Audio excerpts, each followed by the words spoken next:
Hey, what's up, everybody? I just wanted to shoot out a quick video to you after a conversation I just had with a friend, and she was kind of, I mean, fighting's not the right word, but she's having resistance to what is in her life, specifically how other people are behaving that doesn't line up with the way that she would prefer them to. And what I was trying to point her at is that no one else needs to act or behave how you think they should. That's what causes the pain in ourselves, is wanting it to be different than what it is. Obviously, we can set boundaries. That's a super healthy thing to do. It doesn't mean you have to have someone in your life if they're not behaving the way that you would prefer them to. But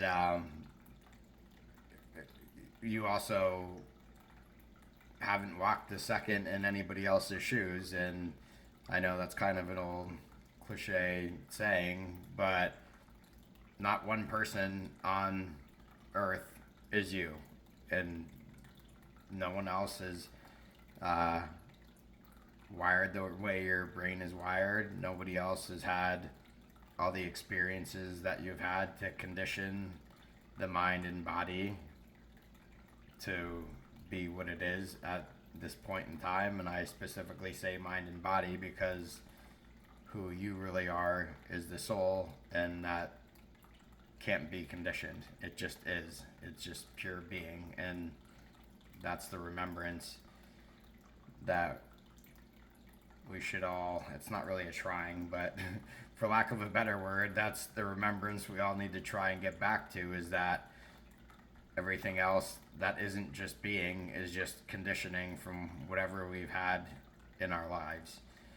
And she said, wouldn't it be great though if people really knew why other people were doing and saying the things we do? And I see where she's coming from, because she wants to understand why this person is behaving the way they are.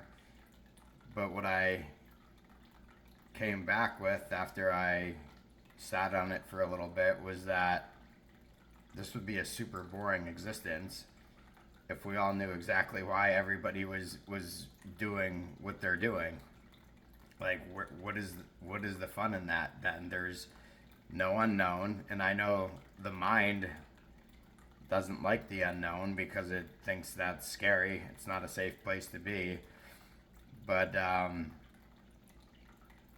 there'd be no fun. Like, the unknown is what we really need to end up embracing, because everything's unknown. Even if you try and put it in some box or plot out what you believe your future is going to be, anything could change at any point in time, and that would really just take the fun of living away. Like, we're here to live and have experiences, and if we just knew everything ahead of time, like the mind tries to figure out, what's going to happen in the future, because that makes us feel safe by having this make-believe story, it'd be a pretty boring existence. Like, what is the point of any of it if we just know what's going to happen?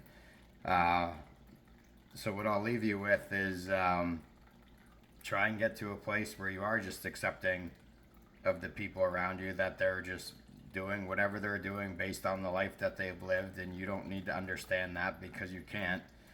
And you can also embrace the unknown and just live your life, and look at it as an exciting thing instead of a scary thing. Like, oh my god, like, this is fun. Like, who knows what's going to happen next? And like, if there is something that you don't want more of in your life, don't place your awareness on it. Don't focus on it, because the universe or God only knows where you're placing your awareness, not that you think it's a good thing or a bad thing. So say thank you for the contrast and look towards something you actually like. Don't place your awareness on something you don't want more of. But I hope everybody has a great day today. Wish you all the best. Take care.